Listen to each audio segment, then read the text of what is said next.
নমস্কার, আমি অরিত্রম। বেঙ্গল ট্যুরের সকল দর্শককে জানাই শুভ নববর্ষের শুভেচ্ছা। খুব ভালো কাটুক এই বছর, আর সবাই আবার সুখে শান্তিতে জীবনযাপন করুক। All the best for your future, every one of you. God bless. দেখতে থাকুন বেঙ্গল ট্যুরে।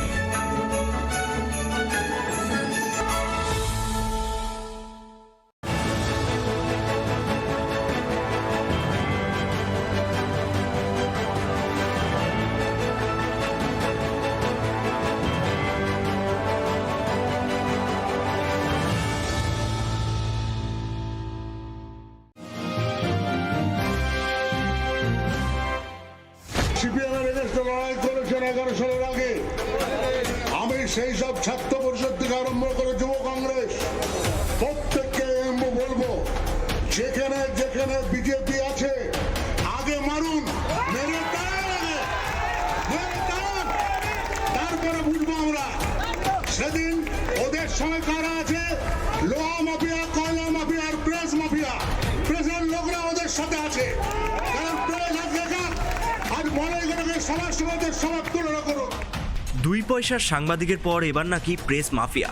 সাংসদ মহুয়া মৈত্রের পথে হেঁটেই প্রেস মাফিয়া, এই ভাষাতেই ভরা জনসভায় নক্কারজনক ভাষায় মিডিয়াকে আক্রমণ করলেন দুর্গাপুর নগর নিগমের তৃণমূলের মেয়র পরিষদ। প্রেস মাফিয়া, প্রেসের লোকরা ওদের সাথে আছে। কারণ প্রেস আর মনে করে সবার সঙ্গে সবার তুলনা করুন।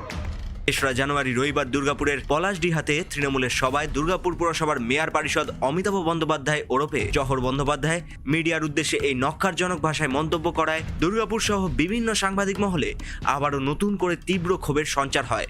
যদিও পরবর্তীতে মেয়র পরিষদ অমিতাভ বন্দ্যোপাধ্যায় তার ভুল স্বীকার করে নেন, ক্ষমা চান ভিডিও বার্তায়। আমি অমিতাভ ব্যানার্জি ওরফে জহর, এমআইসি দুর্গাপুর কর্পোরেশন। আজ একটা খুব দুঃখ অনুভব করছি যে 35-37 বছর রাজনীতি জীবনে এই ভুলটা কোনদিন হয়নি আমার। আজকে আমাদের সভামন্ত্রী মলয় ঘটকের সভাতে আমি বক্তব্য দিচ্ছিলাম, তখন বারবার মনে পড়ছিল কিছু কথা, যে দিল্লিতে যে এত বড় আন্দোলন চলছে, টিভিতে আমরা দেখতে পাচ্ছি না। মোদী সাহেব ম্যাক্সিমাম টিভি কভার করে রেখেছে। তো সেই বক্তব্য রাখতে যে প্রেসের কিছু মাফিয়া বলতে যে আমি প্রেস থেকে মাফিয়া বলে ফেলেছি। এটা একটা চতুর্থ গণতন্ত্রের যে পিলার হয় প্রেস, আমার মনে হয় আমি অজান্তে আঘাত করে ফেলেছি গণতন্ত্রের উপর। আমরা জাতীয়তাবাদী মানুষ, গণতন্ত্রে বিশ্বাস করি, তাই আমি আমার কথাতে যারা দুঃখ পেয়েছেন আমি তাদের কাছে আমি ক্ষমা প্রার্থী।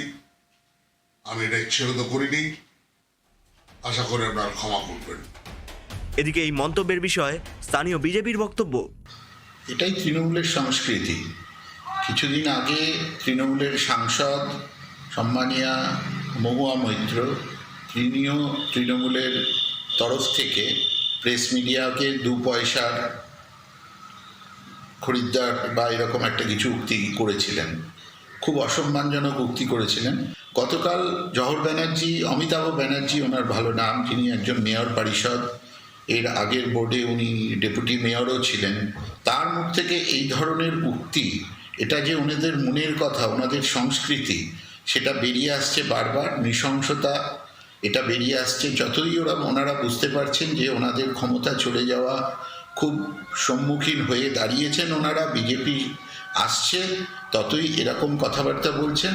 প্রসঙ্গত আবারও এক তৃণমূলের সভায় দুর্গাপুরের মেয়র পরিষদের উস্কানিমূলক মন্তব্য ঘিরে দুর্গাপুর সহ জেলার বিভিন্ন সাংবাদিক ও ডিজিটাল মিডিয়া অ্যাসোসিয়েশন এই মন্তব্যের তীব্র নিন্দায় সোচ্চার হয়েছেন। এই বিষয়ে আমরা যোগাযোগ করেছিলাম ডিজিটাল মিডিয়া অ্যাসোসিয়েশনের সাধারণ সম্পাদক সুব্রত রায়ের সাথে। তিনি জানান, দুর্গাপুর পুর নিগমের যিনি মেয়র পরিষদ সদস্য ছিলেন জহর বাবু, সেই জহর বাবু প্রকাশ্য একটি সমাবেশে রবিবার ভাবে মিডিয়াকে মাফিয়া বলে তিনি মন্তব্য করেছিলেন। এরপর নিন্দার ঝড় উঠেছিল সর্বত্র, এবং তারপর যেটি হয় যে তিনি তার ভুল বুঝতে পেরে তিনি অনুতপ্ত হন এবং তিনি রবিবার রাতেই একটি ভিডিও বার্তা দিয়ে তাতে তিনি প্রকাশ্যে ক্ষমা চান এবং তিনি বলেছেন যে চতুর্থ স্তম্ভকে তিনি যেভাবে আক্রমণ করেছেন এটি তার আবেগের বশে মুখ থেকে বেরিয়ে গেছে। যদিও তিনি একজন পুরাতন রাজনৈতিক কর্মী, পোর খাওয়া রাজনীতিবিদ, তিনি এই ধরনের ঘটনা কি করে ঘটালো সেই নিয়ে প্রশ্ন কিন্তু থেকেই যাচ্ছে। কিন্তু যেহেতু তিনি প্রকাশ্যে ক্ষমা চাইছেন, যেহেতু ডিজিটাল মিডিয়া অ্যাসোসিয়েশন এটি তীব্র প্রতিবাদ জানিয়ে বলেছিল যে তাকে 24 ঘন্টার মধ্যে প্রকাশ্যে জনসমক্ষে ক্ষমা চাইতে হবে, নচেৎ তাকেও আমরা মহুয়া মৈত্র সাংসদের মতো বয়কট করব, কিন্তু তিনি যেহেতু ক্ষমা চেয়েছেন তাই গোটা বিষয়টিতে আপাতত ইতি ঘটানো হচ্ছে। তবে একটা কথা খুব পরিষ্কার, আগামী দিনে এই রকম আচরণ যে বা যারা করবেন, সে যে রাজনৈতিক দলের ব্যক্তি, নেতা, কর্মী হোক না কেন, সেক্ষেত্রে প্রতিবাদ কিন্তু জারি থাকবে।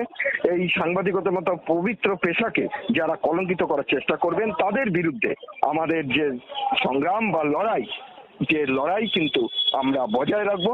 এবং এটা অবশ্যই বলা যেতে পারে যে ডিজিটাল মিডিয়া অ্যাসোসিয়েশন একমাত্র সংগঠন যারা প্রতিবাদ করেছিল, যারা কণ্ঠে উচ্চারিত করেছিল এবং প্রতিবাদে মুখর হয়েছিল, তার সঙ্গে সবাই একসঙ্গে একত্রিত হয়েছিল। এতেই ব্যাক ফুটে যেতে বাধ্য হয়েছেন জহর বাবুর মতো একজন পোর খাওয়া নেতা, দুর্গাপুর পৌর নিগমের মেয়র পরিষদ সদস্য। অপরদিকে অ্যাসোসিয়েশনের সভাপতি অরিন্দম রায়চৌধুরীর বক্তব্য, আপনারা দেখেছেন নিশ্চয়ই যে ডিজিটাল মিডিয়া অ্যাসোসিয়েশন প্রথম সংগঠন যারা এই জহর বন্দ্যোপাধ্যায় অর্থাৎ দুর্গাপুর মিউনিসিপাল কর্পোরেশনের মেয়র পরিষদ জহর বন্দ্যোপাধ্যায় ওনার এই বক্তব্যকে দ্ব্যর্থহীন কণ্ঠে প্রতিবাদ জানায়।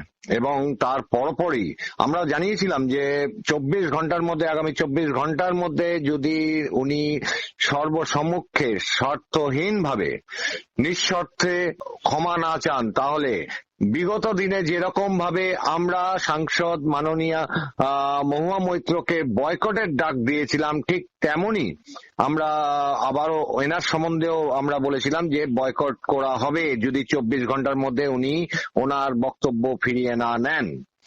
সেক্ষেত্রে দেখা যাচ্ছে যে পরবর্তীতে সন্ধ্যার দিকে আমরা জানতে পারি যে উনি একটি ভিডিও ক্লিপিংস মারফত উনি জোর হাত করে ক্ষমা চেয়ে নিয়েছেন মিডিয়ার কাছ থেকে। তাই এই মুহূর্তে আমরা আমাদের অবস্থান থেকে আবার নিজের অবস্থানে থেকে ফিরে আসছি। তবে আগামী দিনে আমাদের সজাগ দৃষ্টি থাকবে এই ধরনের রাজনীতিবিদদের প্রতি, যারা বিগত দীর্ঘদিন ধরে রাজনীতি করে আসছেন কিন্তু তাদের মুখ থেকে অগণতান্ত্রিক, অসংসদীয়, বেআইনি ভার্সন যেসব আমরা শুনতে পাচ্ছি, সেটা শুনতে পারলে সে যে দলেরই হোক তার বিরুদ্ধে নিশ্চিতভাবে জেনে রাখবেন ডিজিটাল মিডিয়া অ্যাসোসিয়েশন গর্জে উঠবেই। কেন বারবার মিডিয়াকেই টার্গেট করা হচ্ছে, এটাই এখন লাখ টাকার প্রশ্ন। তবে এই ক্ষেত্রে মেয়র পরিষদের ক্ষমা চেয়ে নেওয়ায় আপাতত ডিজিটাল মিডিয়া অ্যাসোসিয়েশনের দ্বারা কোনো পদক্ষেপ গ্রহণ করা না হলেও আগামী দিনে যে এই বিষয়ে কড়া নজর রাখতে চলেছে ডিজিটাল মিডিয়া অ্যাসোসিয়েশন, তা স্পষ্টতই বোঝা গেল অ্যাসোসিয়েশনের কর্মকর্তাদের বক্তব্যে। সোমনাথ গুপ্তের রিপোর্ট, নিউজ বেঙ্গল টুডে।